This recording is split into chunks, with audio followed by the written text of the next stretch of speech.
بادئ توحید کے مت والو، شمع رسالت کے پروانوں،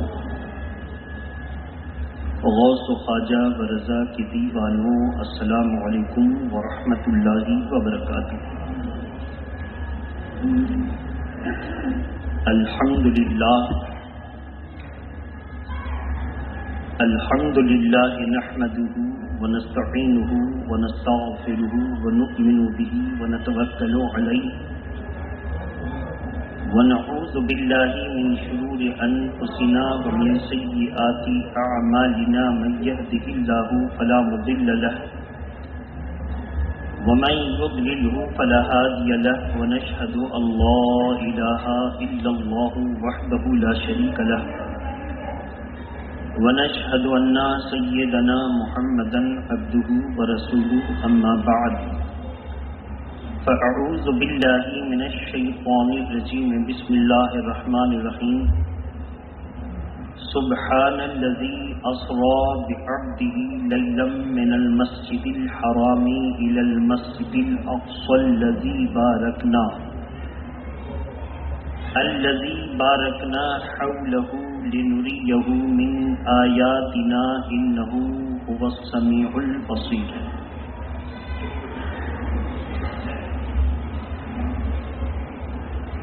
اور کوئی غیب کیا تم سے نہا ہو بھلا، اور کوئی غیب کیا تم سے نہا ہو بھلا، جب نہ خدا ہی چھپا تم پہ کروڑوں درود، اور کعبہ کے بدر الدجا تم پہ کروڑوں درود، طیبہ کے شمس الضحیٰ تم پہ کروڑوں درود،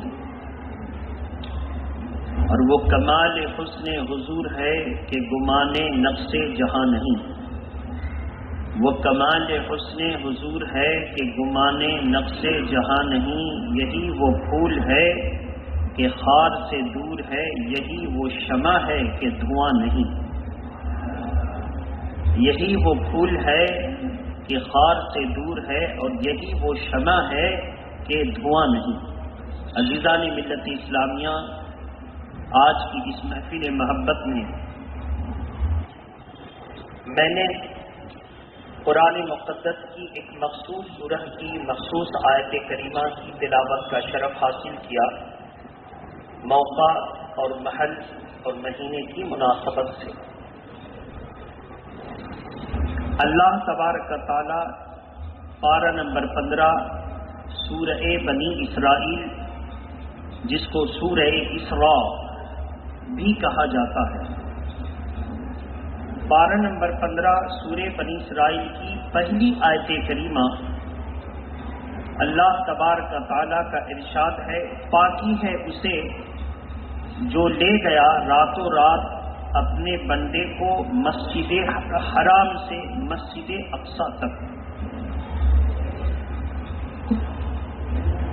اس آیت کریمہ کے تحت حضور صلی اللہ علیہ وسلم کا معراج کے موقع پر رات کی تاریکی میں آنن فانن مسجد حرام سے مسجد اقصی تک جانا، جو اس دور میں 40 دن کا سفر تھا، 40 دن جانے میں لگتا، 40 دن آنے میں لگ جاتے۔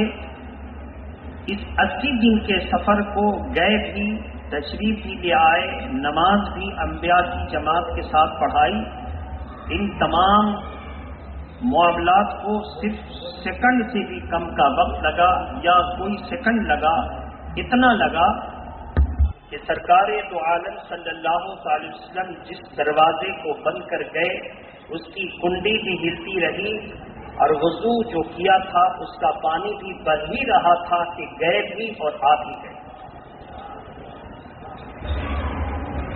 بہرحال تو ہمارا اور آپ کا یقین اور اعتقاد ہے کہ آیت کریمہ کے تحت ہم پر فرض ہے کہ ہم حضور کی اس زمینی سیر پر ایمان لائیں، اور اس پر ایمان لانا واجب۔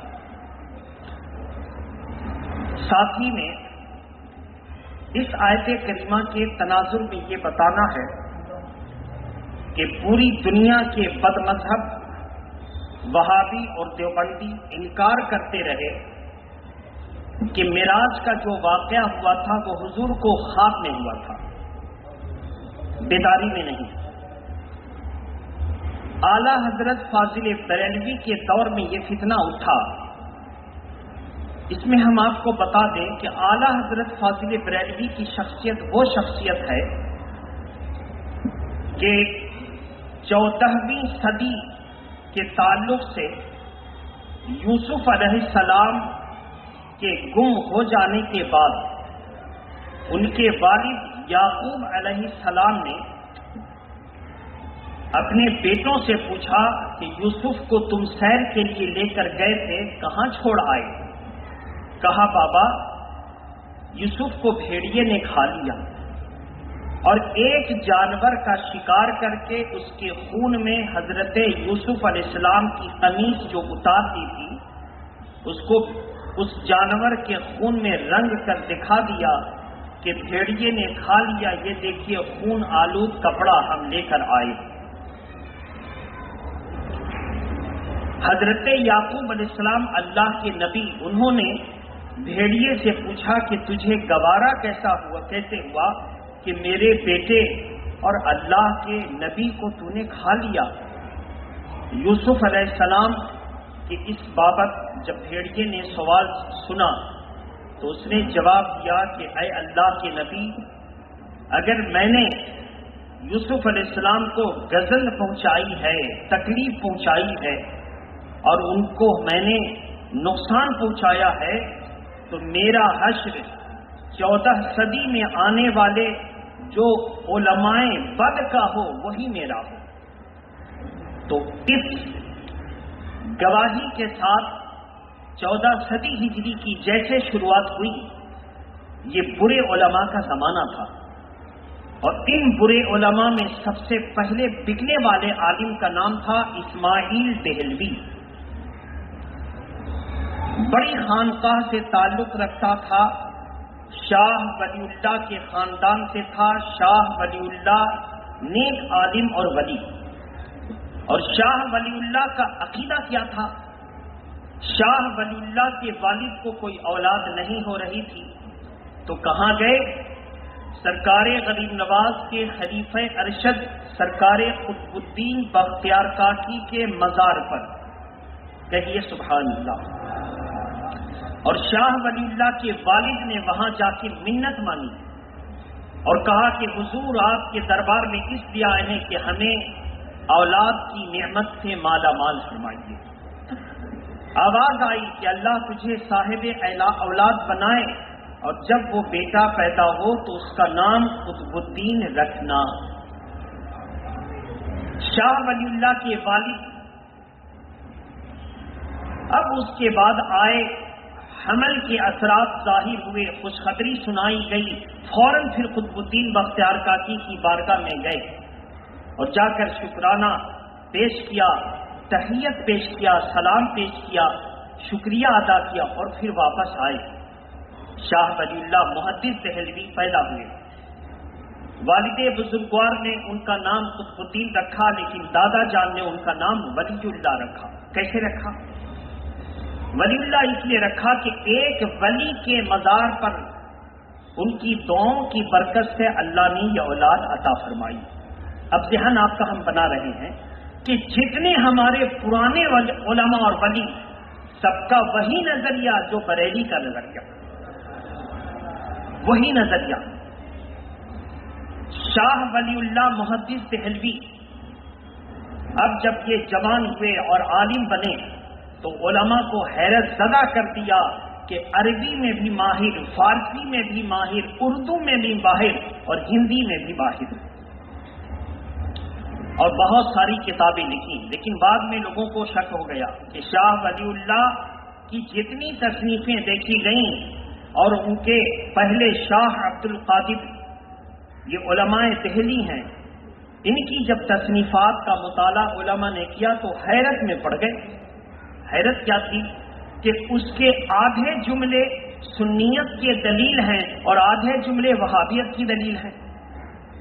آدھی کتاب اگر آپ پڑھیں گے تو ایسا لگے گا اس سے تو ہم لوگوں کا صحیح ہے، صحیح ہم لوگ، ہماری تائید ہو رہی ہے، اور آدھی کتاب سے وہابی اور دیوبندی کہتے ہیں کہ ہماری تائید ہو رہی ہے، یہ بکھیڑا۔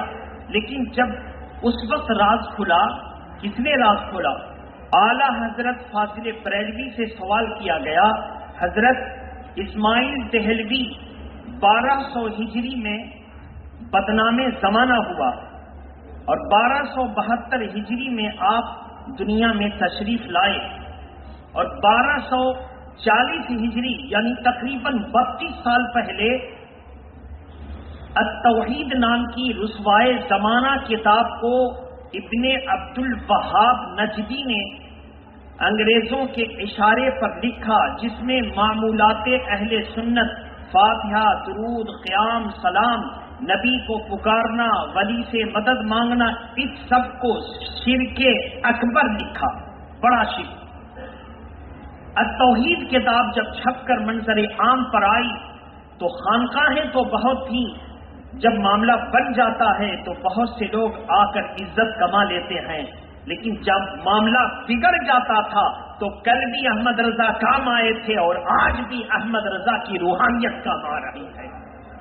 معاملہ جب بن جاتا ہے تو ہر آدمی اعلی حضرت کا نام لے کر عزت کما کے چلا جاتا ہے، لیکن معاملہ بگڑتا ہے تو کل بھی اعلی حضرت کام آئے تھے اور آج بھی اعلی حضرت کی خانقاہوں کے علماء کام آ رہے ہیں۔ بہرحال میرے محترم بزرگ اور دوستو، اسی وجہ سے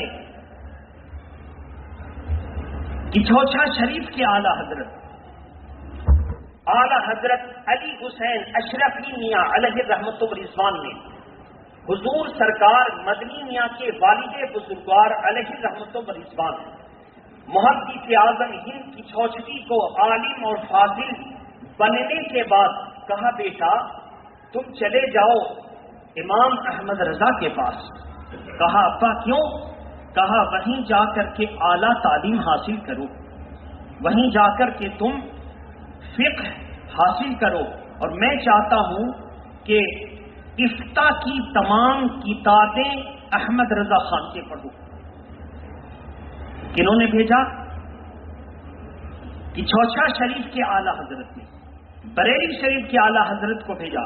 یہاں مراد اعلیٰ حضرت سے بڑے عالم، سب سے بڑے، اس زمانے میں سب سے بڑے محدث اعظم ہند کچھوچھوی آئے، کان بھرنے والے بھی تو ہیں۔ کہا آپ کی اتنی بڑی خانقاہ ہے، آپ احمد رضا کے یہاں بھیج رہے ہیں؟ کہا خانقاہیں تو بہت ہیں، ہاتھ پیر چوما سب کا جائے گا، لیکن علم اگر کسی کے پاس ہے تو احمد رضا کے پاس ہے۔ میں چاہتا ہوں کہ میرے بیٹے کے ہاتھ پیر چومے جائیں، اور جب نبی کی شریعت پر حملہ ہو تو بچانے میں وہ ہاتھ پیر کام نہ آئے۔ میں چاہتا ہوں کہ نبی کی شریعت پر جب حملہ ہو تو احمد رضا کی تلوار دے کے میرا بیٹا اٹھے اور پوری دنیا کا سر قلم کر دے، اس نیت سے بھیج رہا ہوں۔ کہا کیوں؟ کہا احمد رضا کے پاس جو علم ہے وہ کسی کے پاس نہیں ہے، اور جو تقوی احمد رضا کے پاس ہے وہ کسی کے پاس نہیں ہے۔ آج جا کر خانقاہوں کو دیکھو، آج جا کے مزارات کا معائنہ کرو، مشاہدہ کرو، کوئی پیر عورتوں سے پیر دبوا رہا ہے، کوئی سر جھڑوا رہا ہے، کوئی ہاتھ دبوا رہا، کوئی گلے لے کر کرامت دکھا رہا، اس کی بیماری کو گلے میں ہاتھ ڈال کر کے بیماری دور کر رہا ہے۔ ساری خانقاہوں میں کچھ نہ کچھ معاملہ ہے، لیکن آج تک اگر خانقاہ بچی ہوئی ہے تو وہ اعلیٰ حضرت کی خانقاہ ہے۔ آپ مت کہیے گا کہ میں کسی ایک کی تعریف کر رہا ہوں، معائنہ کر لیجئے۔ حافظ ملت نے اسی سے اثر لے کر کہا کہ سنو، احمد رضا کے مزار پر عورتیں نہیں جاتی، میرا بھی انتقال ہو جائے، میرا مزار بنانا تو الجامعۃ الاشرفیہ کی گود میں میرا آستانہ رہے گا، مگر عورتوں کی حاضری نہیں ہوگی۔ اعلیٰ حضرت کے مشن پر چل کر انہوں نے بھی عورتوں کی حاضری منع فرما دی، عورتوں کی حاضری نہیں ہوگی۔ میرے محترم بزرگوں اور دوستوں، بہرحال تو اس کے بعد اعلیٰ حضرت کے پاس تمام دنیا بھر کے علماء نے خطوط بھیجے۔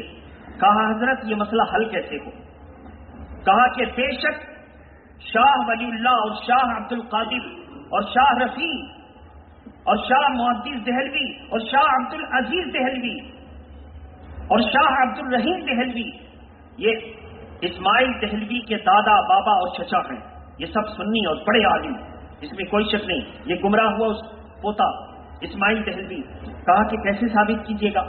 کہا کہ استفتاء کرو میرے پاس. استفتاء آئے. اعلیٰ حضرت فاضل بریلوی نے تمام پرانی کتابوں کے حوالے جو پڑھنے کے، اعلیٰ حضرت کے پاس ایک خدا داد قوت تھی کہ جس کتاب کو ایک مرتبہ مطالعہ کر لیتے زندگی بھر اس سے حوالہ لکھ دیتے اور جو صفحہ لکھتے وہی ہو جاتا. اتنی یادداشت مستحکم. محبت کے ساتھ درود شریف پڑھیں. اللہم صلی علی سیدنا شفیعنا حبیبنا مولانا محمد وآلہ وصحبہ وبارک وسلم صلاۃ و سلام علیک یا رسول اللہ. اس کے بعد اعلیٰ حضرت نے ان تمام کتابوں کو سامنے رکھا اور فرمایا ان کا مخطوطہ تلاشو. مخطوطہ مطلب ہے ان کے ہاتھ سے لکھا ہوا اصل، لکھی ہوئی اصل کتاب. اب جب لکھی ہوئی اصل کتاب نکالی گئی اور اس سے جب موازنہ کرایا گیا، تقابلی جائزہ دیا گیا، اس سے کمپیئر کرایا گیا، تو پتہ چلا جو کتاب انہوں نے اپنے ہاتھوں سے اپنے قلم کے ذریعے لکھا اس میں ٹوٹل کل کی کل باتیں سنی کی حمایت میں ہیں، اور جو کتاب پریس سے چھپ کر آئیں گڑبڑ اس میں ہے. اعلیٰ حضرت نے اس مخطوطے کو لکھا اور لکھ کر اس زمانے میں جو ہو سکتا تھا فوٹو اسٹیٹ وغیرہ اس کو کروایا، اور کروا کر کے کتابیں نکالی. اور کہیں کہ بعد میں جب یہ لوگ گمراہ ہوئے اور اشرف علی تھانوی اور خلیل احمد امبیکوی، قاسم نانوتوی اور ان تمام گمراہ گروں نے اسماعیل دہلوی کے نظریات کے حامل لوگوں نے پریس میں خرد برد کیا اور اپنی من مانی باتیں اس میں چھپوائیں. ان بزرگوں کا دامن پاک ہے، ان ظالموں کا دامن گنہگار ہے. جب یہ منظر عام پر آیا بڑا ببال مچا. اس کے بعد ان لوگوں نے جواب دیا، کہا کہ جواب کیا دو گے؟ حضور کی گستاخی کرنے کے بعد یہ جواب دو گے کہ ہم حق پر ہیں؟ لعنت ہے تم کو ایسے حق کا دعویٰ کرنے پر. حضور کی گستاخی کرنے کے بعد کہو گے کہ ہم حق پر ہیں. اب اس کے بعد اعلیٰ حضرت فاضل بریلوی نے تمام دنیا سے آئے ہوئے استفتاء کے جواب فتاوی کی صورت میں عطا کیے. اس کے بعد آنکھیں کھلی. اختلاف خانقاہی سے شروع ہوا تھا. کیا اختلاف تھا؟ اہل علم سے یہ مخفی نہیں ہے، پوشیدہ نہیں ہے اختلاف. آج آپ کی انگز جامع مسجد میں ابھی جو آذان ثانی ہوگی کہاں پہ ہوتی ہے؟ مسجد کے دروازے پر. کہاں پر ہوتی ہے؟ ممبر کے سامنے مسجد کے دروازے پر. یہاں تک کہ مارحلہ شریف میں دو بڑی مساجدیں، ایک میں امام کے سامنے پہلی صف میں دوسری اذان ہوتی تھی جمعہ والی، اور ایک مسجد میں مسجد کے دروازے پر. مارحلہ شریف کے اعلیٰ حضرت کے پیر و مرشد کے شہزادے ابو الحسین نوری میاں علیہ رحمت رضوان، مفتی اعظم ہند کے پیر، انہوں نے کہا کہ میرے خانقاہ مارحلہ سے جتنی کتابیں میرے بزرگوں کی ہیں جب چھاپی جائیں تو پہلے امام احمد رضا کو دکھا دی جائیں. امام احمد رضا اس زمانے کے متقی عالم، پرہیزگار اور بھرے پورے عالم ہیں. جس کو کہیں چھپوا دیا جائے اور جو ترمیم کرنا چاہیں رد و بدل وہ کرنے کی اجازت دے دی جائے.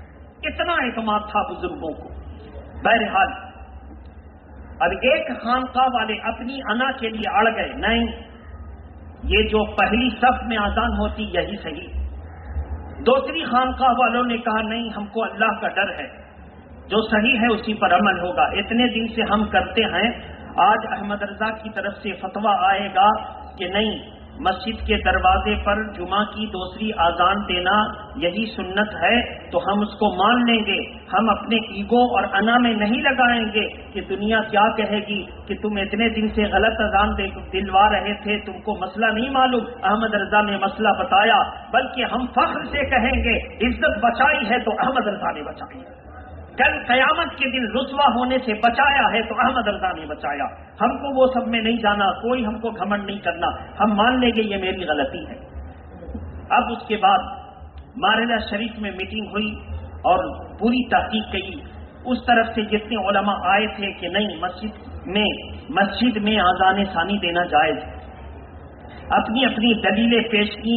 اعلی حضرت نے اپنے پیر و مرشد کے شہزادے کے سامنے بڑے ادب و احترام سے ساری پرانی کتابوں کا حوالہ دے کر کہا آپ اس کتاب سے بے خبر، آپ اس کتاب سے بے خبر، اس میں تو یہی لکھا ہے مسجد کے دروازے پر اذان، آپ اس کتاب سے بے خبر، اس میں تو یہی لکھا ہے مسجد کے دروازے پر اذان ثانی، آپ اس کتاب سے بے خبر. جب بڑی بڑی خانقاہ کے علماء کو کچھ برا بھلا نہیں کہا، صرف اتنا کہا آپ اس کتاب سے بے خبر. جانتے ہیں ابو الحسن نوری میاں علیہ رحمت الرضوان اعلیٰ حضرت کے پیر و مرشد کے شہزادے مفتی اعظم ہند کے پیر کے سامنے بڑی بڑی خانقاہوں کے علماء نے کہا اس کتاب کو تو ہم نے کبھی پڑھا ہی نہیں ہے. آئے افسوس. کہا اعلی حضرت کے پیر و مرشد کے شہزادے ابو الحسین نے کہا پڑھا ہی نہیں ہے، اس پر علم کا اتنا غرور، پڑھا ہی نہیں ہے اس پر علم کا اتنا غرور. تب کہا میں اپنے باپ کے مرید احمد رضا پر فخر کرتا ہوں، اور اتنا فخر کرتا ہوں کہ میرے باپ نے کہا تھا کل قیامت کے دن اگر میرا رب پوچھے گا میرے لیے دنیا سے آل رسول کیا لے کر آیا ہے تو احمد رضا کو پیش کر دوں گا، جو ان کا قول تھا وہ میرا بھی ہے، دنیا سے کیا لے کر آیا ہے تو احمد رضا کو پیش کر دوں گا. میرے محترم بزرگوں دوستو، ایسی ویسی شخصیت نہیں. حاصل کلام اعلی حضرت نے سختی کے ساتھ رد کیا اور لوگوں کو دکھایا تم غلط پر ہو. ایسی ایسی کتابیں اعلی حضرت کو حفظ کہ علماء نے نام تک نہ سنا، علماء نے نام تک نہ سنا. کہا سرکار یہ سب کتابیں کیسے حفظ ہو گئیں؟ کہا کہ جب میں 2 مرتبہ حج کے موقع پر گیا تو اللہ کا فضل کہ میں لائبریری جاتا، تاریخ گواہ ہے اعلی حضرت پابندی سے لائبریری جاتے تھے اور لائبریری جا کر کتابوں کا مطالعہ کرتا، اور اللہ کا فضل ہے کہ میرے اوپر اللہ کا اتنا کرم ہے کہ لوگ ایک کتاب کو سمجھ کر مطالعہ کرتے تو 20 صفحہ 30 صفحہ پڑھتے اور میں 1 گھنٹے میں پوری کتاب ختم کر دیتا، 1 گھنٹے میں پوری. تو میں نے بے شمار کتابیں پڑھی اور بحمدہ تعالی یا اللہ کی طرف سے تحدیث نعمت کی خاطر کہتا ہوں. میرے اعلیٰ حضرت نے کہا تحدیث نعمت کا مطلب ہے اللہ نے جو انعام دیا اس کا اظہار کرنا، اس کی نعمت کا شکر. تحدیث نعمت کی خاطر کہتا ہوں کہ جو میں پڑھتا ہوں وہ یاد ہو جاتا ہے، جو میں پڑھتا ہوں وہ یاد ہو جاتا ہے. تو تمام علماء خانقاہ کے جتنے تھے انہوں نے کہا بے شک آج احمد رضا سے بڑا عالم کوئی نہیں. اب بولیے جو اس زمانے کے اتنے بڑے بڑے خونخوار لوگوں کی طرف سے اٹھائے گئے اتنے بڑے بڑے علماء کہتے ہیں کہ احمد رضا سے کوئی بڑا عالم نہیں، تو اس عالم کو اعلیٰ حضرت نہ کہیں گے تو کیا کہیں گے؟ اس زمانے کے اعلیٰ حضرت اور اس زمانے کے نہیں. علماء نے یہ تحقیق فرمائی کہ 1000 سال کے اندر ایسا بڑا عالم پیدا نہ ہوا. یہ تو بات یہاں رہی. اب ان کا فیض جاری ہے یا بند ہو گیا وہ دکھانا ہے. اعلیٰ حضرت کا فیض ان کی اولاد پر جاری ہے یا بند ہے اس کو دکھانا ہے. محبت کے ساتھ درود شریف پڑھیں. اللہم صلی علی سیدنا شفینا حبیبنا مولانا محمد وآلہ واصحابہ وبارک وسلم. صلاۃ و سلام علیکہ یا رسول اللہ صلی اللہ علیہ وسلم. ایک دور تو یہ دیکھا حجت الاسلام کا دور، مفتی اعظم ہند کا دور، ریحان ملت کا دور، اپنی اپنی جگہ. تاج الشریعہ کا دور آیا. تاج الشریعہ کے دور میں ایک بات اٹھی کہ حضرت ابراہیم علیہ السلام کے ابا کافر تھے یا مشرک یا مومن. تاج الشریعہ جب سیمینار میں گئے تو مصر کے تمام علماء نے اپنی اپنی تحقیق کو پیش کر کے کہا کہ ان کے ابا بت پرست تھے، اور اس کی دلیل قرآن میں موجود ہے کہ خود ابراہیم کہتے ہیں لِأَبِي آزَرَا أَتَتَّخِذُ أَصْنَامًا آلِهَةً، میں دیکھتا ہوں کہ میرا باپ بتوں کی پوجا بھی کرتا ہے اور بتوں کی خرید و فروخت بھی کرتا ہے. تو آپ کیا کہیے گا؟ قرآن ہے. تو تاج الشریعہ میں نے گفتگو کو بہت بار کیا ہے، صرف ہم اشارہ کر دیں.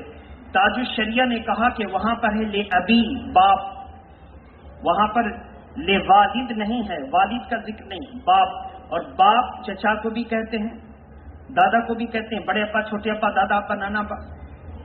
والد نہیں، والد صرف اپنے باپ کو کہتے ہیں. ابراہیم علیہ السلام نے اپنے والد کے لیے دعائے مغفرت کی اگر مشرک رہتے تو دعائے مغفرت باپ کے لیے حرام کام ایک اللہ کا نبی اور رسول کیسے کر سکتا؟ کہاں پر دکھائیے؟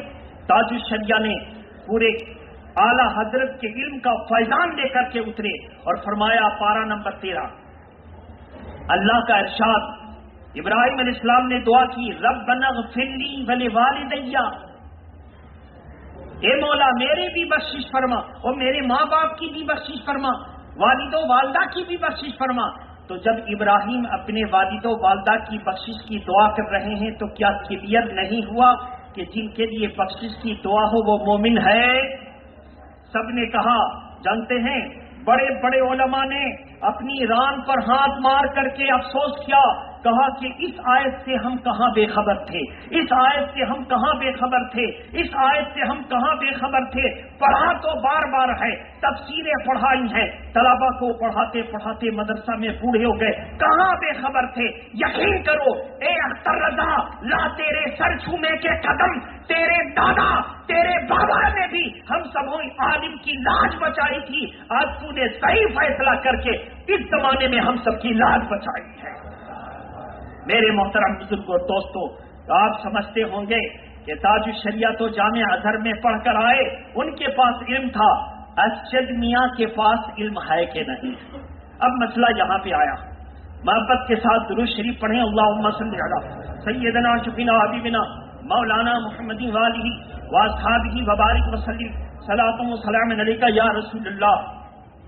تو بتا دوں، تاج الشریعہ صرف گئے تھے لوگوں کے کہنے سے کہ حضرت دیوبند کے علماء نے جامع ازہر میں یہ افواہ پھیلا رکھی ہے کہ بریلی والے علماء کے پاس علم نہیں ہوتا، تو میری تمنا ہے کہ آپ اختر میاں کو بھیج دیں تاکہ وہ دیکھے کہ بریلی سے آنے والا عالم کتنا علم والا ہے۔ کاہے کے لیے بھیجیں؟ پڑھانے کے لیے نہیں، پڑھنے کے لیے۔ 1963 میں تاج الشریعہ جامع ازہر گئے، شرط کے ساتھ مفتی اعظم ہند نے کہا کہ جامع ازہر مصر اب اہل سنت کی راہ پر نہیں ہے۔ کب کہا تھا؟ 1963 میں۔ کب کہا تھا؟ تو مجھے خطرہ ہے کہ میرے اختر کو وہ لوگ بدل نہ دیں۔ اختر کو سرکار ازہری نے وعدہ کیا، نانا آپ کی عزت، دادا کی عزت لٹنے نہ دوں گا، لٹنے نہ دوں گا۔ اور تاج الشریعہ گئے تو پڑھنے کے لیے نہیں گئے، بلکہ پڑھا کر تو مفتی اعظم ہند نے بھیجا۔ اور جب ان لوگوں نے، کیا معاملہ تھا وہ سنیے، ایک استاد تاج الشریعہ نے جو ایڈمیشن لیا تھا وہ علم فقہ، فتوی و فتاوے کے لائن والا ایڈمیشن لیا تھا، اس شعبے میں علم کلام کا معاملہ ایک آیا۔ استاد نے علم کلام کا ایک سوال کیا، سارے ازہر کے طلبہ خاموش۔ تاج الشریعہ نے اجازت مانگی، کہا یہ ہندی عالم اٹھنا چاہتا ہے، بیان کرو۔ ہندی عالم نے اٹھ کر کے، یقین کرو پورے ہندوستان کی عزت بچائی۔ اے ہندوستان والو، اپنے وطن پر ناز کرو کہ اگر عرب کی سرزمین پر ہندوستان کے عالم کے اعتبار سے اگر ڈنکا بجایا ہے تو میرے تاج الشریعہ نے بچایا۔ اٹھے اور علم کلام کا سوال جو تھا ایسا زبردست جواب دیا کہ سارے طلبہ حیرت میں، علماء بھی حیرت میں۔ کہا اختر تم نے یہ کہاں پڑھا؟ اختر کہا اختر ادنا تم، یہ اختر تم میں سب سے ادنا۔ کیا کہا؟ یہ اختر تم میں سب سے ادنا۔ اس نے اپنے نانا سے پڑھا۔ کہا کون نانا؟ کہا وہی نانا جو احمد رضا کے بیٹے۔ کہا ہاں وہی نانا۔ کہا اللہ کی قسم تم ہندوستان والوں پر اللہ کا فضل ہے کہ قرآن اترا عرب میں اور اس کو سمجھا ہے ہندوستان والوں نے، قرآن اترا عرب میں اور اس کو سمجھا ہے ہندوستان والوں میں۔ تو تاج الشریعہ دورے پر گئے، بلغاریہ، بیت المقدس، مصر، اور جانے کے بعد سب جگہ اپنے ارشد میاں کو رکھتے۔ بولیے سب جگہ اپنے ارشد میاں کو رکھتے۔ لوگ سمجھتے حضرت پروگرامی دورے پر جب آپ نکلتے ہیں تو علم کا موقع۔ کہا میں نے بھی اپنے نانا سے پڑھا اور میرا بیٹا بھی مجھ سے پڑھ رہا ہے۔ جہاں گئے الگ ان کی پڑھائی کا سلسلہ کبھی بند نہ ہوا۔ جہاں گئے لوگوں نے کہا کہ ارشد میاں بھی عالم ہیں، فاضل ہیں، مفتی ہیں اور بہت علمی صلاحیت ہے، ذرا ان کو بھی دیکھا جائے۔ تاج الشریعہ کی آنکھ میں تکلیف ہوئی، وہاں کے وہ ہاسپٹل میں زیر علاج ہو گئے۔ اب معاملہ آیا کہ اس علمی میٹنگ کی صدارت کون کرے؟ تو کہا کہ ہندوستان سے مہمان آئے ہوئے ارشد میاں کریں گے۔ ارشد میاں نے علمی صدارت کی اور اس شان سے کی کہ اس میں علماء، فضلاء، فقہاء، پورے علاقے کے لوگ، باہر کے لوگ، پورے ممالک کے لوگ، بڑے بڑے عالم موجود۔ کہا کہ یہ کون ہے؟ کہا احمد رضا کا پوتا ہے۔ کہا یہ کون ہے؟ کہا تاج الشریعہ کا بیٹا ہے۔ کہا اچھا، اس نوخیز زمرے میں، آج کی بات نہیں، 20 سال پہلے کی بات، اس نوخیز زمرے نے کہا ہاں اس نوخیزی کا عالم یہ ہے۔ تو جب پورا علم سے بھرا ہوگا تو عالم کیا ہوگا؟ کہا اس کی زبان ایسی لگتی ہے کہ جیسے فقہ کے ٹیکسال میں ڈال دیا گیا ہو۔ کہا ایسا عالم زبردست۔ بعد میں پیشین گوئی کی کہ یہ اپنے دور کا بڑا مجاہد ہوگا، اپنے دور کا قائد ہوگا، اپنے دور کا اہل سنت کا مکمل جو ہے وہ اہل سنت و جماعت کے مطابق ہوگا۔ اور جب تاج الشریعہ کا وصال ہونے لگا تو لوگوں نے پوچھا سرکار ہم کو اپنی طرف سے کون دے کر کے جا رہے ہیں؟ کہا علامہ ضیاء المصطفیٰ موجود ہیں، بہت سارے سنی عالموں کا نام دیا، وہ موجود ہیں، اور کہا کہ بحمدہ تعالیٰ میں نے ارشد رضا کو تنہا نہیں چھوڑا ہے، ارشد رضا کو کورا نہیں چھوڑا ہے، ارشد رضا کو کم علم نہیں چھوڑا ہے۔ تم میں سے جس عالم کو یقین نہ ہو وہ میرے ارشد رضا سے پوچھو، جس مسئلے کا حل چاہو گے انشاءاللہ ارشد میاں دیتے نظر آئیں گے۔ تو میرے محترم بزرگوں دوستو، جب باپ سرپرست بن کر سفر میں، حضر میں، قیام میں، ہر دور میں اس کو پڑھاتا ہو، اس کی نگہداشت کرتا ہو، آج ایک بڑا عالم کسی کی سرپرستی کر دے تو وہ شاگرد بڑا عالم بنتا ہے۔ باپ جب شفقت سے پڑھاتا ہوگا تو کتنا یہ خوش نصیبی ہے انگس اور قرب و جوار کے مسلمانوں کہ 16 مارچ کو وہ آپ کے شہر انگس میں تشریف لا رہے ہیں۔ 16 مارچ کو ہم لوگوں نے بڑی کوششیں کی تھی کہ سرکار بنگال والوں کو جب موقع دیں گے تو ہم غریبوں پر بھی کرم فرما دیں گے۔ جانتے ہیں کتنا کرم ہوا؟ انہوں نے کہا کہ ایک بات بتاؤ، وہ ہگلی والوں نے کرائے کے پیسے نہیں بھیجے؟ کہا سرکار نہیں بھیجے۔ کہا کہ اگر وہ نہیں بھیج سکتے ہیں تو دباؤ نہیں دینا، ریزرویشن کرا لو، میں چلا جاؤں گا۔ آپ اندازہ کریں، یہ یقین ہے ان کو، وہ ہگلی والوں نے پیسے نہیں بھیجے تو دباؤ نہیں دینا، نہ جانے کوئی پریشانی ہو، میں چلا جاؤں گا، ریزرویشن کرا لو۔ یقین اس وقت ہم لوگوں کو ہوا جب 1 مارچ سے 25 مارچ تک کے پورا دورہ وہاں بہرائچ سے بنگال، بنگال میں 3 جگہ، پھر جھارکھنڈ، جھارکھنڈ سے بہار، یوپی، یہ پوری لسٹ آئی، تب ہم لوگ رونے لگے کہ اللہ کا کتنا بڑا کرم ہوا۔ ہم کوششیں کر رہے ہیں کہ آ جائے پیسہ تو بھیج دے، دے دے کوئی پیسہ تو بھیج دے، اور میرے سرکار کا اتنا کرم ہے، بوجھ مت دینا، ٹکٹ کروا لو، میں چلا جاؤں گا۔ آپ اندازہ کریں ایسی شخصیتیں نہیں ملتی۔ ہم کو یقین ہے کہ انشاءاللہ جو حضور مجاہد ملت کا فیض برسا، تاج الشریعہ کا فیض برسا، حافظ ملت کا فیض برسا، وہ سارے فیض کا مجموعہ ارشد میاں لے کر آ رہے ہیں۔ اب بھی کیا ضرورت پڑے گی کہ آپ کو کہیں کہ آپ عید میلاد النبی کمیٹی کا تعاون کریں، ہر فرد کھڑا ہو جائے، اور کھڑا ہو کر آپ نے بڑی گزارشات کی تھی کہ آپ لوگ ارشد میاں کو بلائیے، اب وہ آ رہے ہیں تو ہر آدمی بڑھ کر کے کہے کہ میں یہ خدمت کے لیے تیار ہوں، میں یہ خدمت کے لیے تیار ہوں، میں یہ خدمت کے لیے تیار ہوں۔ اور جب آپ تیار ہو جائیں گے تو انشاءاللہ ہم مہمان نواز ہیں، مہمان نوازی کا حق بھی ادا کر دیں گے، اور صرف ارشد میاں خوش نہیں ہوں گے، تاج الشریعہ بھی خوش ہو جائیں گے، اعلیٰ حضرت بھی خوش ہو جائیں گے، مفتی اعظم ہند بھی خوش ہو جائیں گے، اور جب یہ خوش ہو جائیں گے تو وہاں خوش ہوں گے، یہاں ہم لوگوں کا بیڑا پار ہو جائے گا۔ اللہ تبارک و تعالی ہماری اور آپ کی حاضری کو قبول فرمائے۔ وآخر دعوانا ان الحمدللہ رب العالمین۔